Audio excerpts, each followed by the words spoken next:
Estamos de regreso acá en Este Oeste. Estamos conversando con Julio Ligorria, recientemente ya nombrado, designado embajador de Guatemala ante Estados Unidos.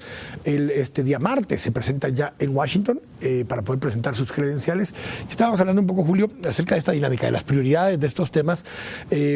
Hablábamos un poco de la posición del migrante. En Estados Unidos se aprobó ya en una primera fase en el Senado la reforma migratoria. Y se supone, ahora que regresen del receso de la legislatura en Estados Unidos, que empezarán a discutir a profundidad ya en el Congreso de Estados Unidos ese siguiente paso. ¿Cómo y de qué forma se le puede dar seguimiento desde una embajada a ese tipo de reforma y cómo puede impactar eso o no a nuestros connacionales que están en Estados Unidos? Bueno, Quique, volviendo a decirte pues que hay una agenda amplia para atender, que hay una nueva dinámica que queremos impregnar, que hay un trabajo muy cercano con la Embajada Norteamericana en Guatemala y con las autoridades allá en Estados Unidos. Hay un asunto que es prioridad del presidente, prioridad del canciller y prioridad de este embajador que servirá a Guatemala: los migrantes. Es más de 1 millón de connacionales.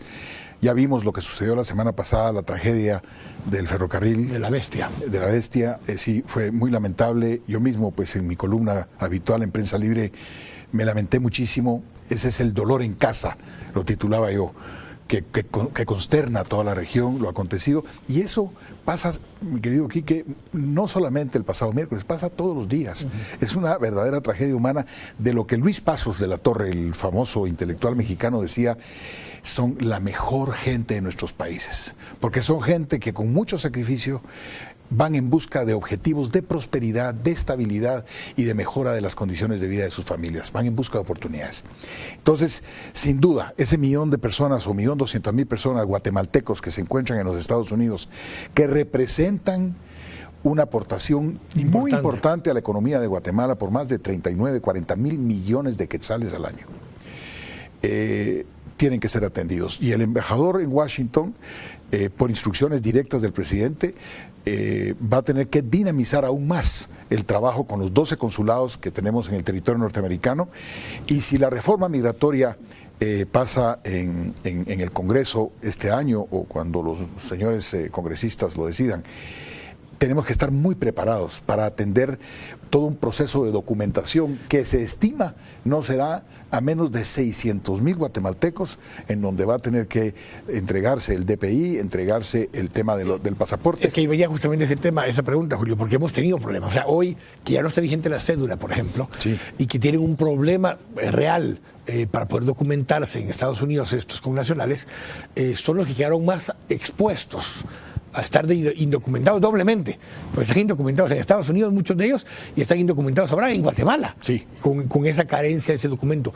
¿Cómo a través del sistema de Cancillería, de los consulados, se puede coadyuvar a que estos connacionales tengan la documentación adecuada? Bueno, quiero contarte que el canciller en los últimos 2 o 3 meses, 3 meses creo, porque yo incluso fui invitado ya como cuando me habían pedido que aceptara el cargo, aunque no tenía el sí fui a unas reuniones en Miami con todos los cónsules y el canciller, y llegaron ahí varias autoridades del país, de Guatemala, a reunirse con los cónsules, a tomar la experiencia de ellos, todos con mucha buena voluntad, con muchísima información, con un conocimiento muy preciso de sus territorios, de la ubicación de los grandes bolsones de guatemaltecos a lo largo y a lo ancho de los Estados Unidos. Y efectivamente, el desafío logístico allá va a ser muy grande. El desafío logístico acá también. Ahora, esto lo tienen que ver las autoridades locales, y eso lo están trabajando, sí, lo estarán trabajando y estarán resolviendo los cuellos de botella que siempre existen, pero que seguramente desde el punto de vista administrativo tienen solución. Nosotros allá tenemos que estar también muy preparados, hay que comunicar mucho para que nuestros connacionales sepan que te tienen que documentar. Si la reforma migratoria sale con las características que esperamos que salga y que beneficie al guatemalteco, el guatemalteco primero, para poder beneficiarse de ello, tendrá que documentarse como guatemalteco, y esa es nuestra labor, ¿verdad? Me siento tranquilo en cuanto a que el equipo consular del país en Estados Unidos está muy bien. Probablemente pueda sufrir algún tipo de modernización en el camino, pero al momento actual todos están con mucho deseo, con mucha voluntad, y como dicen, con la bandera puesta en el corazón para trabajar con nuestra mejor gente. Todos son muy buenos, pero ellos, los inmigrantes, van a tener de verdad la priorización del gobierno del presidente Pérez, y a nosotros como sus funcionarios nos toca trabajar intensamente para cumplir con los objetivos.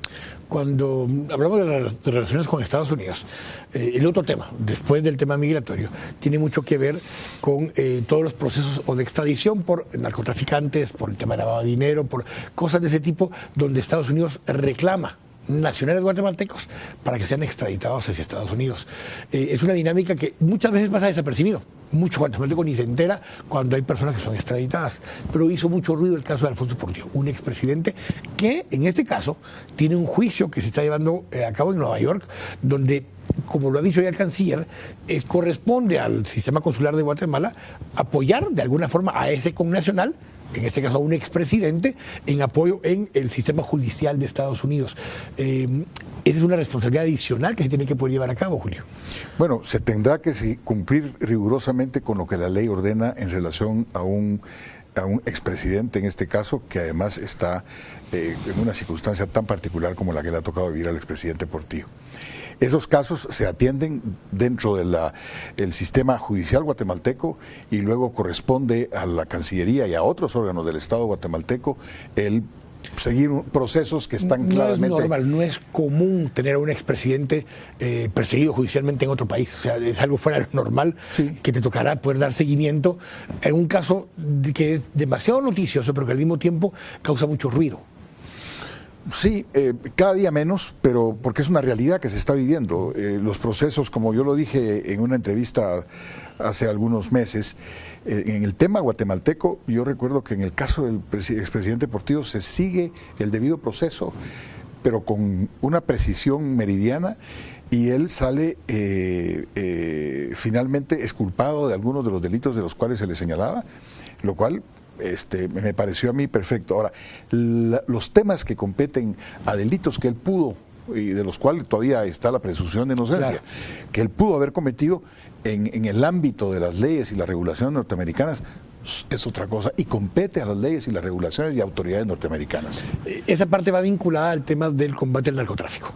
Combate al narcotráfico, a pesar del discurso y la propuesta del presidente Pérez Molina de que se pueda evaluar o analizar otras alternativas del tema del narcotráfico, lo que está vigente. Y la relación con Estados Unidos en el tema del combate al narcotráfico sigue siendo uno de los puntos medulares de la relación Guatemala-Estados Unidos en tema de seguridad. Y es un tema que se discute constantemente con autoridades de Estados Unidos. Sí. Sí, y yo te diría que al día de hoy las políticas públicas, tanto norteamericanas como guatemaltecas, no han tenido ninguna variación.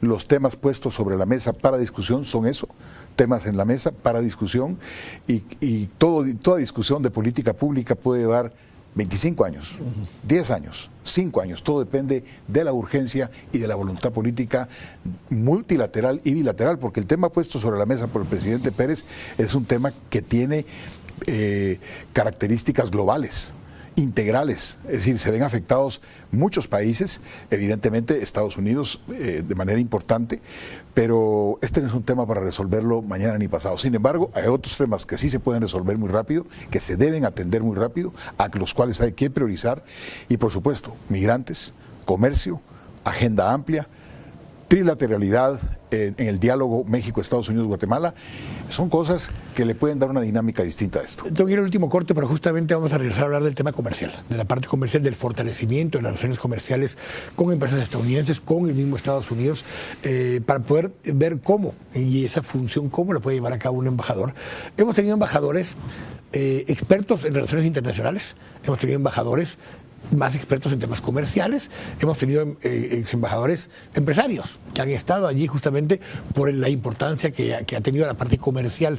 En tu caso, es un poco una mezcla de alguien que ha trabajado mucho el tema de imagen, el tema de comunicación, pero que al mismo tiempo también ha tenido y abarca el tema de relaciones comerciales. Vamos a ir al corte y vamos a hablar un poco de esos dos temas para cerrar, porque tiene que ver con dos temas que tú estabas planteando. Uno, el tema de la comunicación, del manejo de la comunicación, eres un experto en ese tema, pero otro, el tema de las relaciones comerciales y cómo eso debe ser una prioridad y cómo lo convierte en una prioridad un embajador. Tranquila, corte. Estamos acá en Este Oeste. Volvemos en un momento.